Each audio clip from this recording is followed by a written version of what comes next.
දරා ගන්න බැරි වාහනයක් ගන්න යනවා නම් ඔබට අවවාදයක් දෙන්න මේ වාරිකය ඔබට විශාල වැඩි.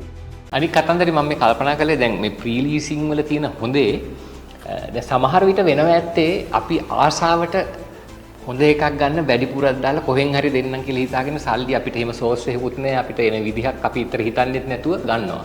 ගත්තාම අපිට අර මාසික ගෙවීම පැහැර හැරෙන වෙලාවදී නෝක වෙන්නේ. ඒ නිසා ප්‍රී ලීස් කරනකොට අපිට තියෙන chance එක තමයි අපිට හිතා ගන්න පුළුවන් අපේ හැකියාව. බැරි ටික කොහෙන්ද අපි හොයාගන්නේ කියන එක කලින් plan කරන්න. එතකොට ඔය කියන ප්‍රශ්න එක අඩුයි නේ. අනිවාර්යයෙන්ම ඔබ කිව්වා හරියටම හරි. ඒක තමයි විය යුත්තේ. එතකොට ඔයා කලින් කිව්ව ප්‍රශ්න වෙන්නේ නැහැ. ඒ කියන්නේ අපේ වගකීමක් තියෙනවා ඔබ දරා ගන්න බැරි වාහනයක් ගන්න යනවා නම් ඔබට අවවාදයක් දෙන්න මේ වාරිකය ඔබට විශාල වැඩි. ඔබට තියෙන මූල්‍යමය ප්‍රොජෙක්ෂන් එක අනුව මාසිකව වෙන ඒකට කියන කෑෂ් ෆ්ලෝ එක අනුව ඔබ මෙන්න මේ වගේ වාරිකයකට මේව කරන්න. එහෙම නැතිනම් ඔබ වැඩිපුර මුදලක් මූලිකව දාන්න ඒක අඩු කරගන්න.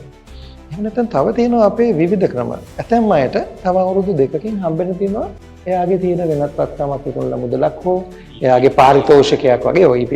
එතකොට අපිට කියන්න පුළුවන් හරි එහෙනම් ඔබ කුඩා වාරිකයක් ගෙවන්න යන්න. ඒ ලැබෙන එක නිශ්චිත වශයෙන් ලැබෙනවා නම් ඒකට කියනවා අපි බලූන් පේමන්ට් එකක් ඒ වාරිකේ එදාට ගෙවන්න. එදා හෝ මාස 3ක පීරියඩ් එකක් අපි හදනවා. ඒ වගේ ගනුදෙනුකරුවාගේ මේ මාසිකව ගෙවීමේ හැකියාව අනුව අපිට පුළුවන් වාරික නිශ්චය කරන්න. හැබැයි එතෙන්දී අපිට ගනුදෙනුකරුවාගේ උදව්ව ඕනේ ඔහුගේ ඉදිරි අවුරුද්දේ විතර. අපි විමසුවම කොමුණාද මුදල් ලැබෙන ප්‍රභවයන් ප්‍රවාහයන් කියලා කිව්වම කියන්න ඔහුට දැනුමක් තියෙන්න ඕනේ. ඒකට තමයි අපි මේ මූලික දවසක් දෙකක් සාකච්ඡා කරන්නේ හැමතිස්සෙම මේ අපිට බලා ගන්න ඕනේ ඇත්තටම අපි ගනුදෙනුකරුවා ගෙවන්නේ නැහැ කියලා හිතලා නෙමෙයි ගනුදෙනුව පටන් ගන්න. ඔහු අනිවාර්යෙන් ගෙවයි කියලා. ඇත්තටම ලංකාවේ ගනුදෙනුකරුවන්ගෙන් 99%ක් ගෙවන්න ගන්න. අපි කියනවා willful defaulters ලා. ඒ කියන්නේ මේක ගන්නෙම මං ගෙවන්නේ නැහැ කියලා.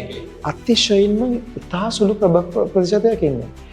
අර වැඩි හරියක් අය අපි තුමු අඩමාන ණය එහෙම නැත්නම් non performing loans වලට යන පිරිස වෙන්නේ ඔහුන් අර ඔබ කියවගෙන මුලදී නිශ්චය කර ගැනීමේදී දක්වන යම් යම් දුරටතා නිසා. ඒකට උදව් කරන්න තමයි අපි ඉන්නේ. right. ඒ කියන්නේ එක එක එන පාරිභෝගිකයා අනුව ඔවුන්ට සුදුසු ක්‍රමවේදයක් ඕගලන් සකස් කරලා දෙනවා. ඔව් ඒකට කියනවා tailor made financial solutions. උදාහරණයක් විදියට ඇතැම් විට ණය මුදලෙන් කොටසක් පොලිය විතරක් ගෙවන්න කියන්න පුළුවන්. ඊටු කොටස පොලිය සහ වාරිකය ගෙවන්න කියන්න පුළුවන්. ඒ ඔහුට ගෙවීමේ හැකියාව අනුව අපිට වාරිකය ඇඩ්ජස්ට් කරන්න පුළුවන්, ස්ට්‍රක්චර් කරන්න පුළුවන්. මේ පහසුකම අපි දෙනවා. ඒක ඇත්තටම ගනුදෙනුකරුට ඉතා වැදගත්.